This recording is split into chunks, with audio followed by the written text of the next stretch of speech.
Bukan yang tiba-tiba datang gebrak meja minta 5 triliun. Mereka juga di luar ekspektasi, kaget juga kan, kenapa jadi begini nih gitu. Jadi nih anak-anak muda ini kalau sekarang orang bilang kerjanya serabutan, ya memang benar konsepnya dari dulu gitu. Coba si Bang Akbar, apakah kamu keturunan pejabat atau jenderal? Bukan. Jujur ini? Bukan. Jujur ya? Bukan keturunan pejabat atau jenderal. Keturunan pengusaha? Iya. Oh itu betul. DO? Enggak ya?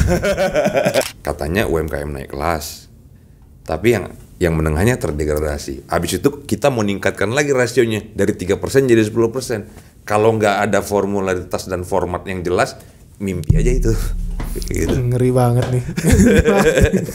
Saya agak kurang enak dengarnya itu karena itu aja gitu kan. HIPMI ini kan dibangun dengan perjuangan dan berdarah-darah gitu.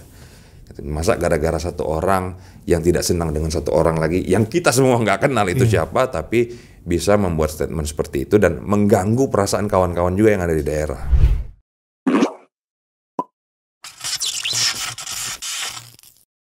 Halo, selamat pagi guys. Ini seru banget nih, hari ini kita ketemu. Ini jagoannya langsung, bosnya langsung. Organisasi pengusaha yang paling terkenal di Indonesia, khusus pengusaha muda.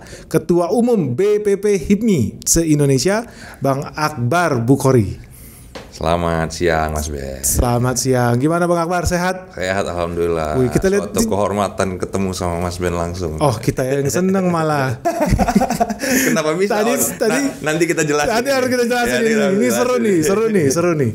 Nah, kemarin tuh kita mau ngomongin sempat heboh. Sebetulnya karena ada video kita yang kita bikin ya tentang pengusaha di Indonesia, organisasi. Sebenarnya yang paling heboh sih karena ada hubungan dengan emiten namanya Chandra Asri. Dia bikin pabrik kimia di Tangerang ya kalau nggak salah ya. Di Tangerang atau wilayah Serang. Cilegon. Di Cilegon. Berarti Banten ya? Betul. Yang katanya mereka minta proyek triliunan tanpa tender. Terus itu seliwuran tuh, heboh tuh di komunitas pengusaha. Wah, ini organisasi apa nih yang bisa minta gini? Itu betulan apa enggak sih? Itu ada hubungan sama HIPMI enggak sih?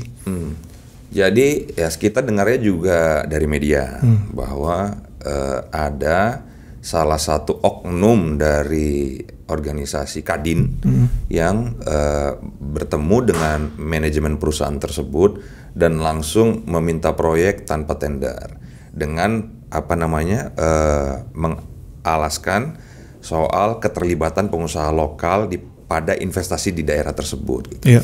Nah, sebenarnya semangatnya pemerintah dalam hal ini Kementerian Investasi juga itu semangatnya sama Mas Ben. Bagaimana teman-teman pengusaha lokal ini terlibat dalam investasi-investasi besar. Tapi salah diartikan oleh teman-teman daerah meminta proyek dengan tanpa tender. Itu bukan hanya salah dalam mengimplementasikan ataupun menerjemahkan maksud dari pemerintah, tapi salah juga dalam penerapan usaha. Tidak ada proyek penunjukan langsung tanpa tender senilai triliunan gitu kan, pasti kan harus melewati tender dan harus melewati beberapa proses yang harus dilewati. Gitu. Betul, karena pasti kan ada kualifikasinya lah ya. Kalau kita kan sama-sama pengusaha, kalau mau bikin tender pasti cari yang paling efisien gitu kan ya, kinerjanya bagus, punya track record, nggak bisa ujuk-ujuk tunjuk langsung, kecuali emang udah pengalaman kali ya. Betul. Tapi kita sebetulnya paham sih konteksnya itu kan memang supaya ketika ada investasi masuk yang dipekerjakan itu orang lokal ya dong. Kita kan nggak mau WNA semua malah yang kerja di situ kan kita nggak mau. Terus ya tentu juga di situ memberdayakan ya pekerja lokal ya pengusaha lokal. Jadi semuanya kan hidup ekosistemnya. Betul. Sebetulnya itu harapannya. Itu harapannya. Itu harapan dari pemerintah. Cuman di translate-nya salah diterjemahkan aja oleh teman-teman daerah gitu. Oh. Nah, yang kita lihat itu juga kan jadi banyak caut mau tuh main klaim organisasi ini karena waktu itu masih belum jelas juga sebenarnya ya. Tapi sebetulnya bukan HIPMI yang di situ. Bukan. Jadi saya dapat informasi dari teman-teman HIPMI yang ada di sana. Pada saat itu oknum Kadin tersebut karena sudah diklarifikasi juga oleh Mas Anin itu bukan sikap organisasi tapi itu murni pendapat pribadi dia dan mengajak organisasi himpunan dan asosiasi yang ada di tempat dia karena Kadin ini kan wadah tempat berhimpunnya asosiasi pengusaha. Wadah bersama ya. Wadah bersama. Jadi ada IWAPI, ada HIPMI, ada beberapa lah di situ diajak untuk bertemu dengan perusahaan tersebut gitu. Jadi HIPMI secara terafiliasi ke Kadin, ya mereka ikut-ikut aja datang ke situ, tapi tidak tahu agendanya apa. Konteksnya kira-kira undangan gitu. malahnya, tapi ikut keseret. Dan terbukti pada saat masuk ke dalam proses hukum, yang HIPMI-nya kan nggak terlibat. Yang terlibat yang tersangkakan tuh hanya ketua Kadin, wakil ketua umum Kadin yang memang merencanakan kegiatan ini sebelum mereka datang ke tempat tersebut dan bertemu dengan perusahaan tersebut. Ini membuktikan berarti organisasi lain itu nggak terlibat. Saya juga sangat memahami itu. Mereka diundang pasti mereka excited datang. Iya Kenapa? Ini kan ada investasi besar yang akan membuka lapangan pekerjaan luas dan juga akan membuka opportunity UMKM kita bisa tumbuh. Keterlibatan pengusaha-pengusaha daerah juga bisa maksimal dengan adanya investasi yang sangat besar. Yang mereka datang itu sebenarnya mau dapat informasi apa sih kira-kira project timeline-nya seperti apa dan apa yang bisa mereka lakukan kontribusi agar bisa bersinergi berkolaborasi bersama-sama, bukan yang tiba-tiba datang gebrak meja minta 5 triliun. Mereka juga di luar ekspektasi, kaget juga kan kenapa jadi begini nih gitu. Oh iya. Gitu, ya jujur lah, kita kan pengusaha lah, kalau seandainya diundang ada acara begitu investasi triliun pasti kan pengen datang juga dong, pengen tahu. Nah itu memang salah satu manfaat kita berorganisasi berHIPMI gitu, mendapatkan sumber-sumber informasi, akhirnya membuka opportunity kan gitu. Itu dia Mas. Menarik nih. Jadi kan banyak nih teman-teman mungkin yang di sini ada pengusaha ya atau pedagang atau investor, itu kan selama ini mungkin belum terekspos ya dengan HIPMI ini apa, pekerjaannya apa, ruang lingkup kerjanya itu seperti apa. Gue juga termasuk yang bertanya-tanya. Sebetulnya HIPMI organisasi apa sih? Jadi HIPMI ini adalah organisasi tempat berhimpunnya para pemuda kita yang orientasinya adalah pengusaha. Gitu. Jadi ini yang didoktrin oleh founding fathers kita, Pak Abdul Latif sebagai ketua umum HIPMI pertama dan penggagas HIPMI pertama. Dulu beliau sampaikan, dilapor ke Pak Presiden Soeharto, Pak, kita mau bikin organisasi yang ini akan bersaing dengan orang-orang yang non pribumi pada saat itu. Jadi nih anak-anak muda ini kalau sekarang orang bilang kerjanya serabutan, ya memang benar konsepnya dari dulu gitu. HIPMI ini tempat yang anak-anak muda yang nggak punya arah, karena dulu gini kata ceritanya Bang Latif.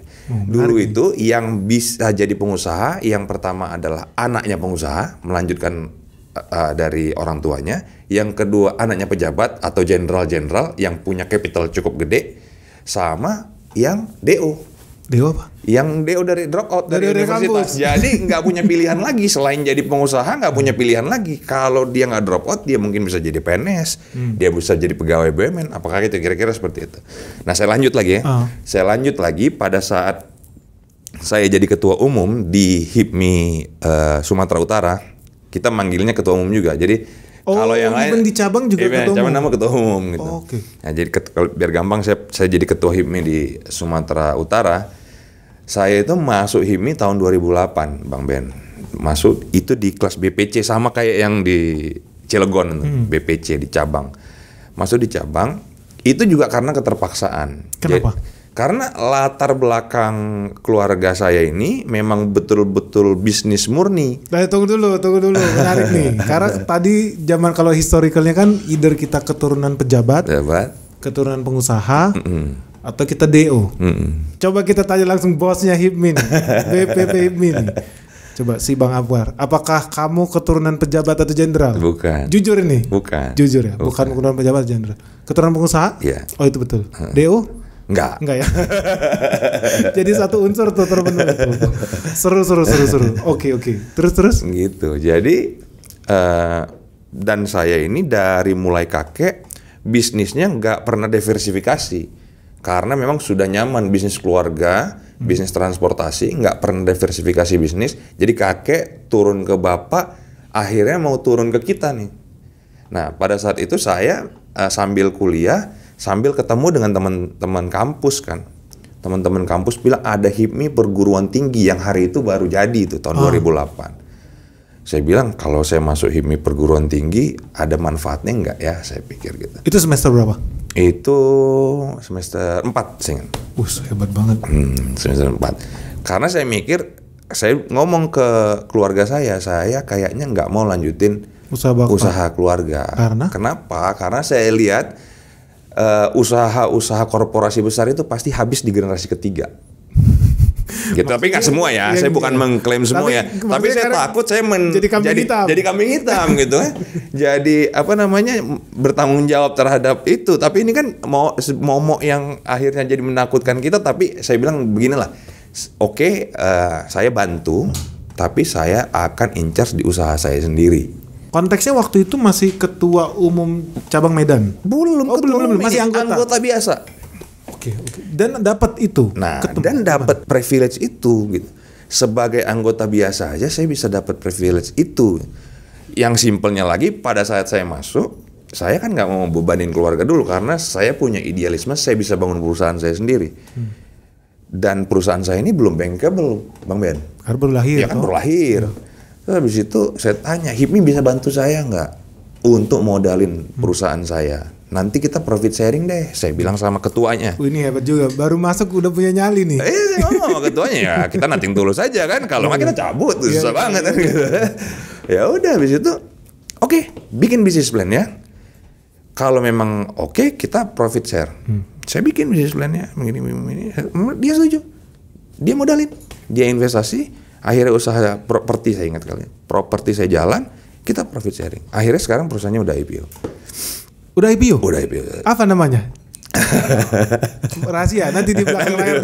Penasaran nih gue jadinya nih. Siap. Pada saat saya jadi ketua di Sumatera Utara. Tahun berapa itu? Tahun 2017. Waktu itu partai apa? Partai Golkar. Oke. Sekarang masih? Sekarang Partai Golkarnya masih, cuman anggota DPRD-nya udah nggak nyalon lagi karena pada saat saya terpilih Ketua Umum BPP HIPMI 2019, jabatan anggota 2022, jabatan anggota DPRD saya kan masih ada, tapi saya berhenti. Harus berhenti? Karena pada saat saya mendaftar ke calon Ketua Umum HIPMI Pusat, ada salah satu syarat bersedia berdomisili di Jakarta. Sementara saya kan anggota DPRD-nya di Sumut. Tapi kenapa lebih milih jadi ketua HIPMI? Padahal banyak orang rebutan pengen jadi anggota DPRD gitu loh, atau DPR. Apa nggak rugi? Dulu kan perjuangannya gue yakin pasti habis duit, habis energi buat kampanye. Terus tiba-tiba kita tinggalin gitu aja. Nggak rugi itu? Saya dapat semua ini dari HIPMI. Jadi pada saat saya diamanahkan jadi ketua umum BP HIPMI, ini pengabdian terakhir saya di HIPMI. Setelah ini saya nggak tahu jadi apa lagi di HIPMI, udah selesai, saya paripurna. Jadi nggak boleh 2 kali gitu ya? Nggak boleh 2 kali. Kenapa? Memang peraturannya dalam anggaran dasar anggaran rumah tangga hanya sekali. Berarti demokratis banget ya? Demokratis dan memang regenerasi. Jadi nggak boleh ada 2 kali karena HIPMI ini tempat kita belajar, tempat kita berproses. Nanti kalau mau main politik di partai. Setelah dari itu. Per hari ini pun kalau kita resmi anggota HIPMI, boleh nggak sih jadi anggota partai? Boleh. Oh boleh ya, sebenarnya boleh ya, itu nggak ada masalah. Sangat boleh, sangat boleh. Tapi kan kita sebagai ketua umum HIPMI juga harus mengakomodasi seluruh kepentingan teman-teman yang partainya berbeda-beda. Campur warna-warni gitu. Itu ya. So akhirnya 2019 kita kepilih toh ya DPRD. 2019 kepilih DPRD. 2022 kepilih ketua BPP HIPMI. DPRD mundur. Masih ada 3 tahun lagi kan gitu. Masih ada 3 tahun masuk lagi. Murni ke HIPMI sekarang. HIPMI, ngurusin HIPMI. Tinggal di Jakarta. Ngurusin 38 provinsi yang masalahnya beda-beda. Jadi kalau kemarin ada masalah di Cilegon itu kabupaten kota yang ada juga di HIPMI 500 sekian banyak. Kabupaten kota. Jadi kan nggak semuanya itu sebenarnya bisa dikontrol dengan baik. Mungkin, tapi mengelola tata kelola organisasi ini kita juga nggak boleh buang bola bahwa ini bukan salah kita ya. Ini menjadi pembelajaran untuk ke depan kita bisa melakukan tata kelola organisasi dengan baik. Jadi gini, saya sambung lagi. Pada saat saya jadi ketua HIPMI Sumut, saya lapor sama Bang Bahlil, ketua umumnya Bang Bahlil. Waktu itu ya. Waktu itu ketua umumnya Bang Bahlil. Saya bilang, Bang, Munas Abang ini Munas berdarah-darah. Kan Bang Bahlil waktu itu lawan Pak Bayu, CEO-nya Bluebird, itu kan wah gila lah, pokoknya Munas yang paling nggak bener lah saya rasa. Gitu, Munas yang brutal lah. Ini Bayu Joko Sutono ya? Bayu Joko Sutono. Iya. Gitu, uang habis, jaringan sana sini dipakai, orang tersandra semua segala macam. Nah, habis itu ini kan kita organisasi pengusaha. Kalau organisasi pergerakan kayak begini ya mungkin sah-sah aja. Kalau organisasi pengusaha ini uangnya ini 5 kali 10 kali lipat habisnya. Kalau organisasi pergerakan mungkin kan memang dia main politik, main intervensi apa segala macam. Tapi kan ya mungkin bisa dikontrol. Gini aja Bang, kita bikin aja passing grade. Jadi nggak semua provinsi itu punya hak suara yang sama, bukan calon Mas, hak suara yang sama. Jadi dulu konsepnya gimana pemilihan? Jadi Bang Bahlil itu dulu nge-treatment semua provinsi, kan dulu 34 kan, semuanya masing-masing dapat 5 suara. Jadi nge-treatmentnya semua sama, padahal ada satu provinsi, kita katakanlah yang kecil, misalkan Jogja cuman 5 kabupaten dan kota, haknya sama dengan Jawa Timur yang punya 38 kabupaten dan kota, gitu kan. Sebenarnya ya kalau secara hitung-hitungan nggak fair. Nah terus Bang Bahlil, ini udah saya pikirkan sebelum kau berpikir Dinda, karena saya juga mantan ketua HIPMI Papua. Terus apa Bang kira-kira konsepnya? Saya nggak ngerti. Saya ini nggak terlalu organisatoris. Saya ini memang bisnis. Bang Bahlil bilang, kalau Bang bisnis kan setengah pergerakan ya, ada HMI-nya kan. Jadi dia bilang, ya udah kita bikin passing grade aja. Tujuannya apa? Kata Bang Bahlil. Tujuannya agar HIPMI ini inklusif. Karena selama ini kan paradigma yang terbangun kan terlalu eksklusif. Orangnya itu aja. Kalau nggak terahnya Bang ini, terahnya Bang ini, terahnya Bang ini. Ini yang kemauan saya juga, karena saya ketua HIPMI pertama dari Papua, dari daerah. Saya pengen buat HIPMI ini inklusif. Semua orang boleh masuk asal memenuhi syarat. Syarat kita kan cuma satu, yang penting punya badan usaha yang berbadan hukum. Mau itu UD, mau itu apa sekarang kan begitu kan sekarang itu. Yang penting masuk. Nah, memang dalam proses screening kita punya challenge lagi nih. Karena terlalu relax. Karena mau buat inklusif gitu. Nah, passing grade itu yang 5 tadi saya sampaikan, 5 suara tadi, minimal anggota kita terapkan di provinsi. Kalau anggota lu nggak sekian, lu nggak dapat 5 suara, lu dapatnya cuma 4.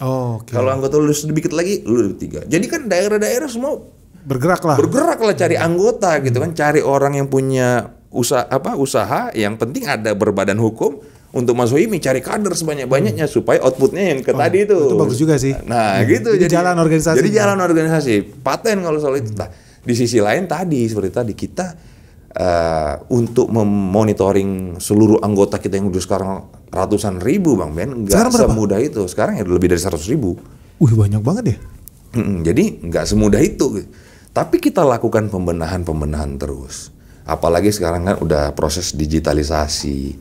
HIPMI udah bisa di tracking pakai aplikasi aja. Aplikasi kita yang namanya HIPMI Go. Ini namanya siapa, usahanya apa. Tinggal di mana?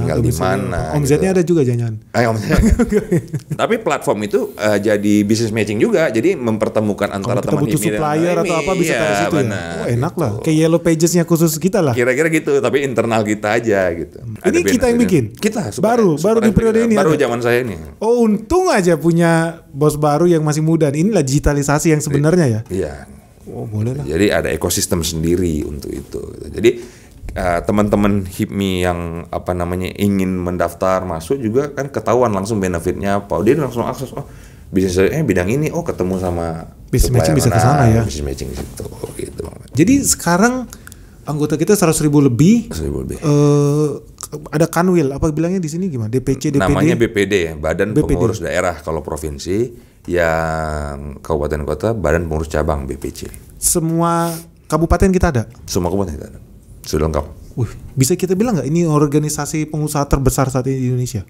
Karena organisasi pengusaha muda ini tertua di Indonesia, ya kita bisa klaim organisasi terbesar karena punya kader yang lebih dari 100.000 dan juga infrastruktur yang ada di semua provinsi dan kabupaten kota.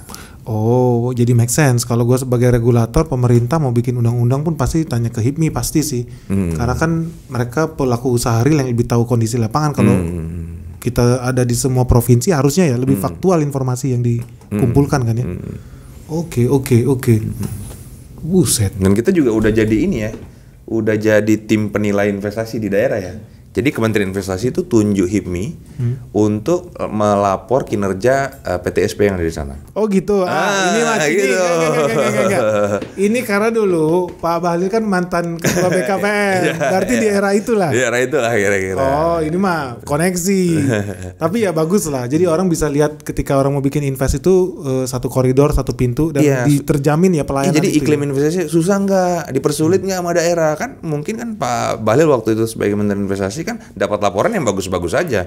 Kondisi real yang ada di daerah kan teman-teman HIPMI kan lebih tahu gitu kan. Oh, ngurus ini sulit, ngurus ini sulit. Gue kesel banget tuh. Sering banget kita kalau mau usaha itu perizinan namanya di sini ya ribet banget dan beda-beda lagi tiap wilayah. Itu sebenarnya teman-teman kalau ada kesulitan itu ada gunanya juga ya, bisa mengadu ke HIPMI itu mungkin. Bisa. Kita ada ini khusus buat itu. I see. Dengan kompleksitas sedemikian besar, kita kan sama-sama pengusaha. Ya. Itu kan pasti ada cost operasional, mahal nggak? Dan dari mana itu semua? Sumbernya kita masih mandiri, kita nggak dibiayain oleh APBN. Jadi sumbangan pengusaha? Sumbangan anggota. Berapa orang satu anggota nyumbang? Bukan sumbangan ya, iuran anggota namanya. Iuran anggota. Berapa banyak sih kalau kita mau join jadi member? 1 juta setahun. Oh, kali 100.000 ya 100 M lah. Ya, make sense sih kalau kita itu ya. Tapi itu kita distribute ya, maksud saya dari 1 juta itu hanya BPC yang cabang, yang dia kan yang merekrut nih mas, yang dari kabupaten kota. Nah itu 50%. Provinsi 30%, BPP hanya 20%. Gitu. Karena kan namanya juga pengusaha ya, gua rasa sih omset 1 juta sebulan pun masih mampu sebenarnya. Ini 1 juta setahun. Ini 1 juta setahun ya. Udah punya KTA. Lebih mahal kartu advokat gua. Setahun berapa kali? Saya kemarin ada teman-teman Apindo datang. Bilang apa? Tung, nggak kemurahan tuh 1 juta setahun. Emang kenapa? Apindo berapa? 2 juta. Oh ya, per bulan. Tapi gue confirm ini murah banget. Kita bayar 10 kali lebih mahal dari itu per tahun. Dan belum tentu dipakai. Karena gue juga belum tentu, gue juga udah nggak pakai. Cuman buat ya biar aktif aja kan. Tapi udah lama nggak pakai. Kita 1 juta setahun, luar biasa deh. Juta setahun. Bisa jadi menteri lagi nih. Berarti ini calon menteri selanjutnya nih. Oke. Nah dengan jangkauan sebesar itu memang make sense. Gue kadang-kadang jadi pertanyaan jujur ya, pas pertama kali kita lihat pidato dari eranya Presiden Jokowi terutama sampai ke Presiden Prabowo, kita mau agenda ekonomi 8%, menurut gue itu gede banget karena yang udah kita range-nya 4, 5% gitu kan. Dan mereka sekarang ngomong 8%, dan gue sempat bertanya ada di suatu konferensi kalau nggak salah ya, Presiden kita yang sekarang juga itu melibatkan HIPMI kan untuk achieve 8% itu. Yeah. Sekarang gue jadi paham kenapa harus ke sana, karena memang jangkauan kita itu ya seluruh Indonesia. Jangan-jangan ada cabang luar negeri juga nggak sih? Internasional? Nggak ada ya? Kita punya ketua bidang hubungan internasional yang membangun komunikasi ke pihak ke luar negeri. Nah kita manfaatkan itu aja, belum ada cabang. I see. Karena kayak di himpunan pengusaha di Eropa itu kan mereka ada economic chamber Eurocharm. Eurocharm itu kan bikin ke negara-negara lain ya sebenarnya. Gue beberapa kali meeting sama orang-orang Kadin, ibaratnya Kadin lah mungkin ya, kamar Kadin dagang. punya dia, Kadin Tiongkok apa gitu ya punya. Iya. Dan ternyata cukup efektif buka jaringan ke luar. Wah, menarik juga nih kalau HIPMI bisa punya cabang luar negeri kayak PPI. Karena dulu kita di PPI cukup aktif. Nah, sekarang kita itu masih komunikasi sama PPI. Jadi kita manfaatkan aja lah teman-teman yang lagi di sana gitu. Oke. Untuk dapat sumber informasi di luar sama kedutaan dan atas perdagangan lah gitu kan. Oke, sip. Realistis nggak sih kita bisa achieve 8% itu kalau dari sudut pandang HIPMI pengusaha? Mungkin, tapi ini nggak bisa kerja sendiri. Ini harus kerja semua pihak, pemerintah, pihak swasta, dan seluruh stakeholder yang ada. Kalau bisa kita rasionalisasi dan kita berpikir dan mempersepsikan ini growth 8% ini secara bersama-sama, artinya nggak ada ego sektoral ya.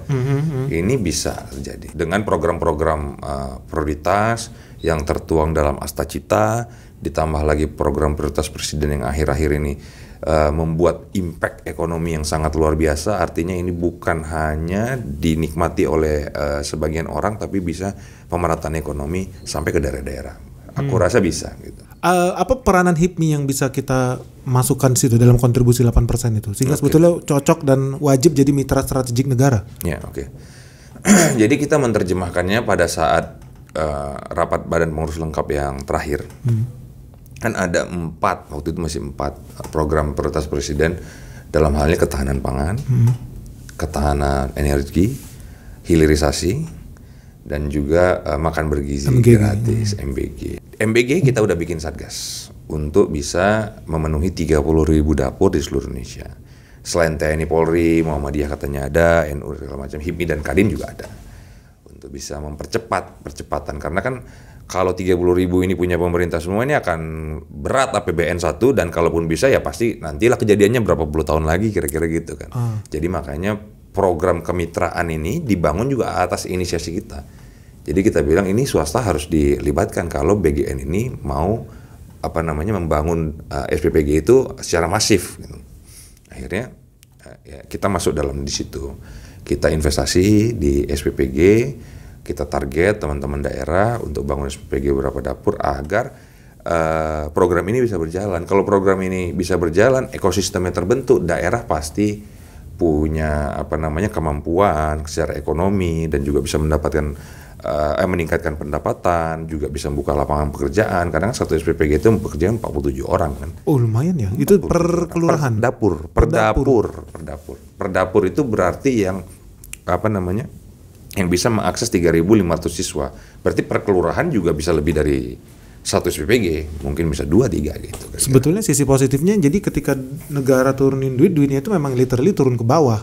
Kan beda kalau seandainya bikin mega project yang mungkin hanya yang diuntungkan cuma pengusaha kelas mungkin internasional atau multinasional. Tapi itu kan tetap jalan. Tapi ingat, itu kan sifatnya investasi. Investasi itu kejadiannya kan nggak sekarang. Betul.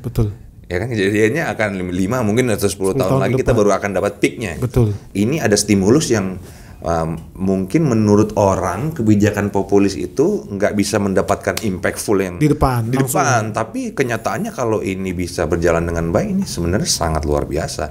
Salah satu indikator untuk bisa dapat pertumbuhan ekonomi yang 8%. Karena kan indikator ekonomi pertumbuhan kan 4 Mas. Yang pertama konsumsi, yang kedua investasi, yang ketiga government spending, 4 ekspor impor. Ini kan konsumsi Mas, tinggi Mas. Dan Indonesia negara konsumsi. Hampir 60% kan konsumsi gitu. Nah, aku rasa ini kan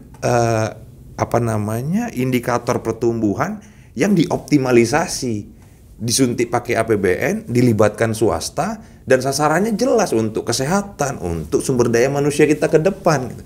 Ini yang nggak suka program ini, aku rasa ya politis aja lah. Gua rasa politis aja lah. Dan kalau kita lihat yang dimakan mereka kan memang ya di situ kalau makan ayam ya petani Indonesia, peternak Indonesia, beras kita. Betul. Jadi sebetulnya multiplier effect kita sebenarnya salah satu yang mendukung itu. Karena ya gue banyak ketemu cerita-cerita sedih lah ketika ke daerah banyak orang makan cuman sehari sekali. Jadi bahkan nggak tahu sarapan itu apa karena barang mewah buat mereka. Jadi kita lihat memang MBG ini udah lama ya dari tahun lalu ya. Kita lihat memang perlu kalau seandainya kita mau masuk jadi negara maju pasti kan orangnya dulu ya. Jangan stunting. SDM-nya dulu. Ya kan SDM-nya. Kalau nggak kita udah kalah sama negara lain. Ya.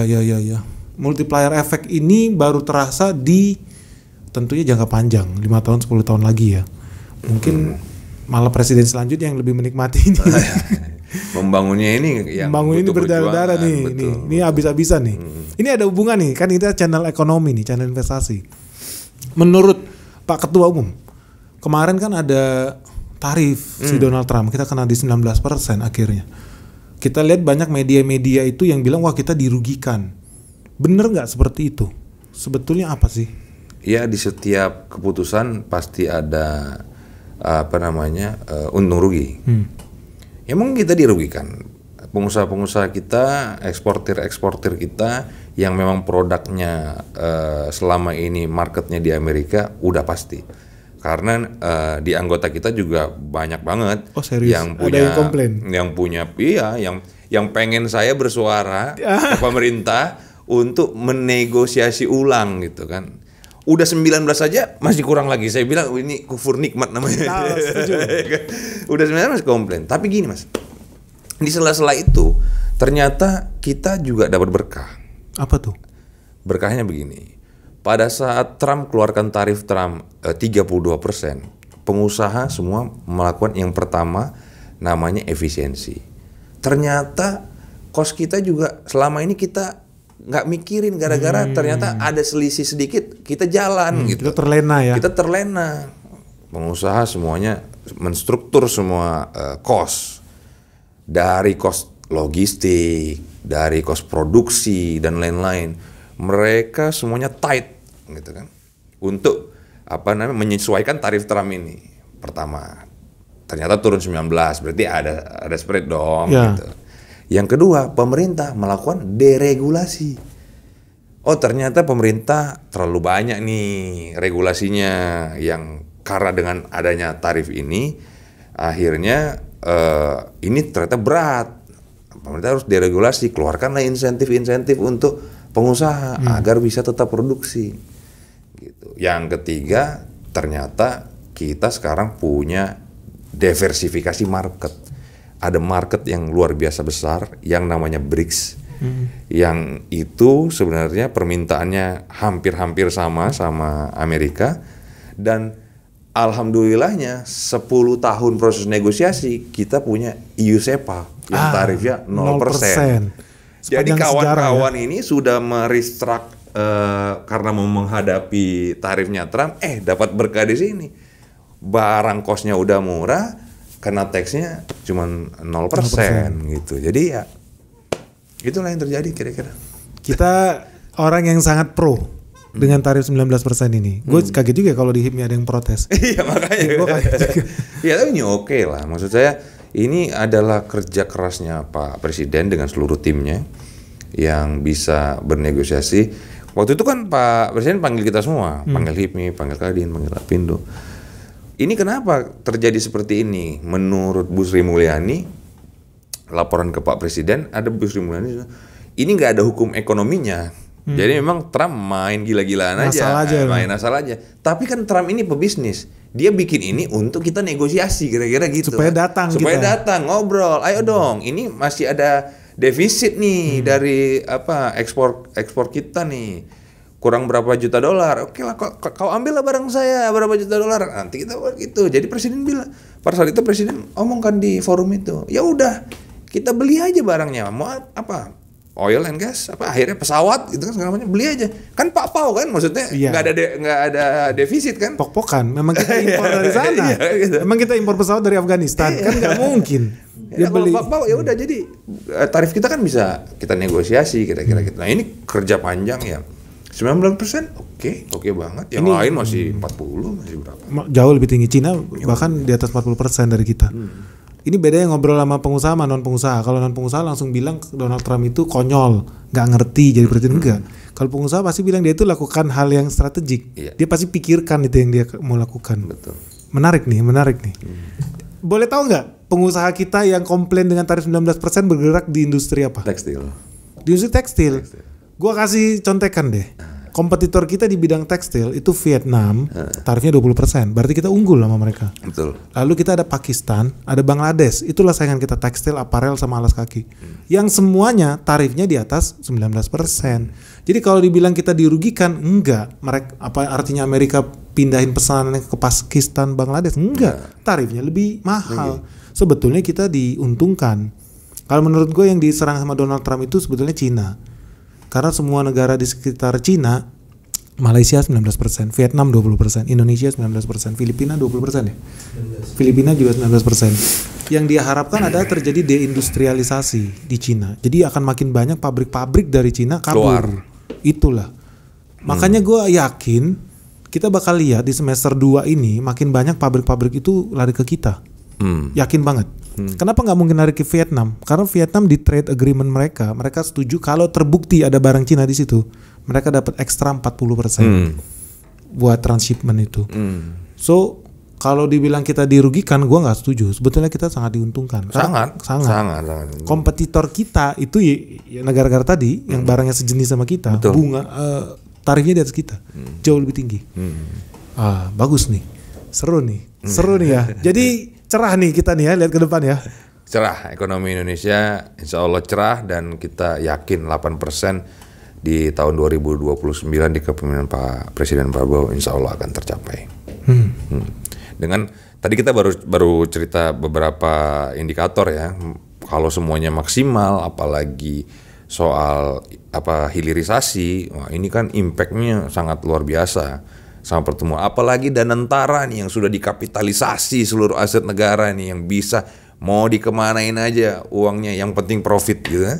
Ini kan salah satu indikator terbesar dan akan berpotensi untuk bisa memberikan kontribusi yang sangat maksimal untuk bisa kita mendapatkan pendapatan yang luar biasa. Puluhan ribu triliun lah gitu nih. Puluhan ribu triliun, membuka lapangan pekerjaan luas. Apalagi Pak Rosan Rustani mantan ketua HIPMI juga ya? Mantan ketua Kadin, tapi anggota HIPMI, wakil bendahara umum HIPMI. Dulu di HIPMI. Wow, kayaknya mah tambah banyak benefitnya nih kalau join HIPMI nih. Tambah seru nih. Ada arah ke sana nggak? Jadi nggak tahu ya, kan kayak orang kan kalau ikut organisasi itu juga ada harapan-harapan. Oke lah kita dapat bisa ketemu regulator gitu loh, atau ada tempat aduan. Misalkan akses ke funding, misalkan lebih gampang dapat akses perbankan, atau ada preference, jadi kita lebih dekat ke investor. Itu terjadi nggak sih di HIPMI? Itu terjadi dan memang itu benefitnya kita bergabung di HIPMI. Jadi kita ini kan sebagai badan pengurus pusat ini kan harus bisa mengakomodasi seluruh kepentingan kawan-kawan daerah. Memang capek Mas, artinya tiap hari kita punya permasalahan kawan-kawan daerah yang berbeda-beda dengan jenis usaha yang beda-beda semua gitu kan. Di Maluku Utara urusannya ini, di Sumatera Utara ini, di Kalimantan urusannya ini. Nah, tapi itu semua itu makanya kita punya di HIPMI ini kan punya bidang-bidang. Jadi kan saya punya ketua-ketua bidang. Yang misalkan urusan lo di bidang apa, lapor dulu ke sana. Kalau memang butuh ke pengambilan keputusan yang elit lebih tinggi, saya negosiasi gitu kan. Kalau level menteri, saya negosiasi. Tapi yang memang benar-benar ini real gitu. Nah, soal akses permodalan, akses capital, ini kan sebenarnya penting, Mas. Ini kan sangat penting. Dan market kita di HIPMI ini kan UMKM. UMKM itu hampir 75% anggota HIPMI ini UMKM. Nah, UMKM-nya UMKM yang menengah, bukan yang kecil, bukan yang mikro. Nah, sementara hari ini semua insentif, semua program stimulus dari pemerintah untuk UMKM ini sasarannya semuanya ke mikro dan kecil. Iya betul. KUR itu siapa yang nikmati? Nggak ada anak HIPMI itu, mana ada anak HIPMI yang dapat 100 juta? Di bawah buat apaan? 500 juta ya kalau KUR itu. Iya, terlalu kecil sih sebetulnya. Iya, nggak ada. Gitu. Terus insentif 0,5% pajak. Yang nikmati siapa? Kecil, mikro. Itu cuma 4,8 M limitnya ya. Iya. Gitu. Menengah nih hampir nggak tersentuh. Gimana caranya biar tersentuh? Nah, begini. Nah, ini menarik nih. Kita suka nih insentif nih. Jadi kita cerita dulu negara maju. Katanya kita mau jadi negara maju 2045 Indonesia Emas. Nah, di situ ada syarat wajib pertumbuhan harus di atas 7. Ya kan? Pendapatan per kapita $13.500. Sekarang kita masih 5.000 kan, masih di bawah 5.000. Nah, habis itu yang nggak tertulis dan nggak tersirat, pertumbuhan pengusaha kita harus lebih dari 10% kayak Singapura. Sorry, pertumbuhan pengusaha atau jumlah pengusaha? Jumlah pengusaha kita, rasio pengusaha dari jumlah penduduk. Kalau kita 280 juta berarti minimal 28 juta. Minimal. 10% dari jumlah penduduk. 10%. Hari ini kita di mana? Di 3%. Buset. Jadi sepertiga dari yang seharusnya. Iya. Nah, kehadiran pemerintah di mana?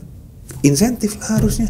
Karena menengah kita ini yang jadi soal bukan di kecil dan mikro, itu udah mereka itu udah oke lah. Iya. Jalan sendiri lah, nggak perlu pakai. Enggak, tunggu, yang besar yang udah oke ya. Besar nih nggak usah, pemerintah nggak usah ngapa-ngapain lagi lah. Udah taipan-taipan, udah korporasi kira-kira gitu. Ya.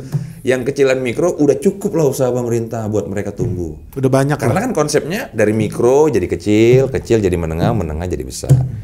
Kejadiannya hari ini menengah kita terdegradasi jadi kecil. Betul, gagal jadi besar. Ini sedih, sedih banget. Kenapa ya? Nah, karena itu nggak ada sentuhan, nggak ada insentif. Nah, terus habis itu kalau kita lihat negara maju yang income per kapitanya udah lebih dari $15.000, contoh Amerika, itu kelas menengahnya 55%. Contoh Cina kelas menengahnya udah 60%. Jadi nggak ada ketimpangan gitu. Kalau kita kan timpang kecil-kecil banget, gede banget. Menengah kita yang 17% ini menurut data BPS bukan saya, ini sudah terdegradasi, akan turun terus. Udah 9,5 juta sekarang menengah kita. Tapi gue mau sharing ini karena gue tadi mau titip sebetulnya. Titip mumpung ketemu Ketua HIPMI biar ngobrol sama Kementerian Keuangan. Siap.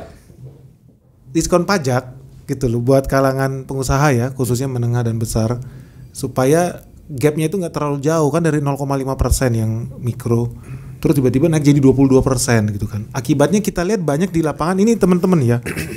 Gue nggak mau buka cabang gitu loh. Gue nggak mau jadi pengusaha naik kelas. Kenapa? Loncatan pajaknya itu terlalu drastis gitu kan.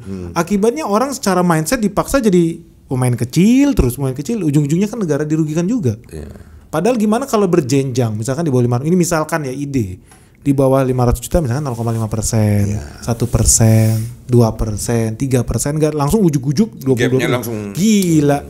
Itu setuju itu Ketua HIPMI? Setuju ya? Setuju. Itu gua shock gitu. Dan memang banyak orang yang jadi males. Ujung-ujungnya nanti dia bikin PT, multiple PT gitu kan. Supaya tetap berada di bawah trans yang 4,8 M itu. Kita nggak bisa lihat pengusaha kita naik kelas, jadi makin sayang lah. Padahal opportunity-nya ketika dia nanti udah besar, lu bisa pajakin dia 22% ya kan, jadi bagus. Betul. Tapi nanti tunggu dia jadi triliuner. Betul. Ya sekarang yang enggak dong. Tiba-tiba naik 22%, UMKM harus battle dengan pengusaha korporasi. Woi, gimana ceritanya bos? Nggak akan bisa compete. Berat. Kalau gini, sedikit masukan nih. Kalau negara masih fokus kasih subsidi atau insentif ke pengusaha mikro itu kan karyawannya di bawah UMR 2 juta, 1,5 juta, tunggu suruh jaga tukang gorengan lah atau apa yang di pinggir jalan. Mereka kan nggak ada bayar PPh 21. Negara nggak dapat pemasukan loh. Negara itu harusnya lebih seneng makin banyak yang masuk ke kelas menengah. Omsetnya tiba-tiba langsung bermain di atas 100 miliar. Gue yakin karyawan mereka gajinya di atas UMR, yakin gue. Ya kalau pengusaha menengah ini kan sesuai dengan kajian kita, saham negara nih lebih dari 30% kan. PPN, PPH Badan, PPHI itu lebih. Udah dikaji malah loh. Jadi cuan sebenarnya negara. Sebenarnya negara kalau ini kalau didukung dengan ya baik dan memang bisa dikapitalisasi gitu. Oh, gue tambah semangat nih. Oke. Kansnya berapa persen nih bisa kita dapat apalah ya, stimulus dari negara gitu atau dari Danantara? Nah, ini kita selalu report kepada pemerintah pusat, dalam hal ini kementerian terkait. Kita lagi akan bikin kegiatan HIPMI Business Forum dengan Danantara tanggal 3 September yang akan datang, insya Allah Pak Presiden hadir. Nanti akan kita suarakan terus sampai ini jadi kebijakan regulasi. Perlu keberpihakan bukan cuma mikro ya, tapi ya ke menengah. Ini perlu karena menurut gua darurat. Penting, negara nggak ada yang maju kalau pengusahanya lemah. Pasti pengusaha lokalnya harus maju lah, nggak ada pilihan lain lah. Kita meningkatkan 3 ke 10%, gimana caranya kalau yang ada aja terdegradasi? Katanya UMKM naik kelas, tapi yang menengahnya terdegradasi. Habis itu kita meningkatkan lagi rasionya dari 3% jadi 10%. Kalau nggak ada formularitas dan format yang jelas, mimpi aja itu. Gitu. Ngeri banget nih. Ntar omongan lu disalah artikan lo, mengkritik pemerintah lo. Enggak. Kita kan tawarkan konsep. Iya konsep. Gitu. Dan kita diminta, ya kan? Nggak ujuk-ujuk, kita diminta untuk buat konsep. Ya kita tawarkan konsep ini. Dan bukannya nggak mungkin dan perlu, tentunya pemerintah juga harus ada investasi lah di situ. Karena naiknya kan growth 3 kali lipat tuh, dari 3 ke 10%. Betul. 3 kali lipat lebih loh itu. Gila, economic efeknya gede. Pengurangan pengangguran juga signifikan tuh begitu terjadi ya. Yang terjadi kan 2030 peaknya sampai 2045 kan bonus demografi. Artinya usia produktif kita banyak. Terus kalau investasinya nggak bertambah, kalau pengusahanya nggak bertambah, lapangan pekerjaannya kemana? Nanti kita kirim ini lagi dong, pegawai lagi ke luar negeri. Arab. Ya kan? Sedih lah. Jadi buruh kasar. Sedih lah. Harusnya ada opportunity. Fresh graduate kita kirim ke Sedih Saudi. lah. Janganlah. Sayang lah. Malah nanti negara lain menikmati otak-otak cerdas kita yang sudah kita kasih makan bergizi, bro. Kasih makan bergizi. Sekolahnya murah. Sekolah rakyat. Dan tiba-tiba habis itu kita kirim lagi ke sana. Nanti bikin roket dari negara lain. Bikin vaksin dari negara lain. Kita rugi loh. Kita yang kasih makan ya. Kita kasih buku, kasih pendidikan. Gue shock jujur. Ini gue shock Ketua HIPMI ternyata pandangan makronya luar biasa. Enggak lah, kan belajar dari Bapak juga. Sering nonton podcast ya Pak. Oh iya. Kalau kita nggak ngerti juga. Gue jujur gue nggak di luar ekspektasi guys. Jujur bukannya kawan apa, tapi gue salut, respect. Usianya juga masih muda, belum ada 40 tahun. Terakhir ini penting. Karena kita lihat kemarin itu di media massa ya, di Radius. Jadi ada media, ada orang yang apa ya istilahnya, mungkin barisan sakit hati kalau yang gue bilang, melihat kok kayak nyinyir banget gitu yang sama HIPMI, inget gak sih yang dia bilang pengangguran. Itu apa konteksnya ini buat penutup kita nih di sini? Kenapa nih kita butuh nih? Itu apa ya? Kenapa tiba-tiba banyak yang curhat begitu? Iya, jadi kita udah cek datanya valid bahwa itu terjadi karena ada oknum yang beliau masuk HIPMI di Jawa Timur, di Malang. Memang bener join, bukan ngaku-ngaku dia? Enggak, masuk join di HIPMI. Terus habis itu ketemu dengan komunitas teman-teman HIPMI yang ada di sana. Akhirnya ternyata dia ketipu lah, kira-kira gitu. Dia aja investasi bareng-bareng, ternyata di luar ekspektasi dia ternyata ketipu mentah-mentah, kira-kira gitulah. Uangnya hilang lah mungkin, gitulah kira-kira. Dengan oknum juga yang di HIPMI sana gitu, yang notabene memang kan kita tadi kan aku udah ngomong di awal, dengan mengelola orang ratusan ribu ini kan kita juga nggak bisa mungkin kontrol satu kita marking gitu kan, ini siapa gitu. Nah orang ini langsung mungkin dia keluar dari HIPMI, dia buat statement di media yang Radius itu bilang HIPMI pengangguran karena dia sebel dengan satu orang, tapi dia mengklaim organisasinya secara keseluruhan gitu, yang udah dibangun dari tahun 72, 53 tahun yang lalu, yang orangnya sekarang yang udah jadi menteri mungkin puluhan orang gitu, tapi dia judge gitu satu orang yang mungkin gak jelas dan oknum mengejar the whole organisasi HIPMI gitu. Saya agak kurang enak dengarnya itu karena itu aja gitu kan. HIPMI ini kan dibangun dengan perjuangan dan berdarah-darah gitu. Masa gara-gara satu orang yang tidak senang dengan satu orang lagi yang kita semua nggak kenal itu siapa, tapi bisa membuat statement seperti itu dan mengganggu perasaan kawan-kawan juga yang ada di daerah. Semoga clear loh teman-teman ya. Jadi ya itu konteksnya ya hubungan individu di dalam sana. Thank you nih Bang Akbar nih udah meluangkan waktu kita nih. Terima kasih nih datang udah bisa ke podcast Benix. Kasih sharing lah pengalaman. Kita thank you banget, dan tadi ya buat teman-teman artinya kalau mau join ke HIPMI boleh dong ya? Boleh. Asal di bawah 41. Asal di bawah 41. Dan punya perusahaan. Iya, ada lagi ya? Enggak, itu aja syaratnya 2. Dan terakhir sebelum gua closing, titipan tolong kalau boleh ngobrol sama Bu Sri Mulyani. Siap. Diskon pajak dong. Siap. Buat pengusaha nih. Akan kita suarakan. Siap. Thank you banget guys. Semoga video ini bermanfaat. Salam sehat, salam cuan. Bye-bye.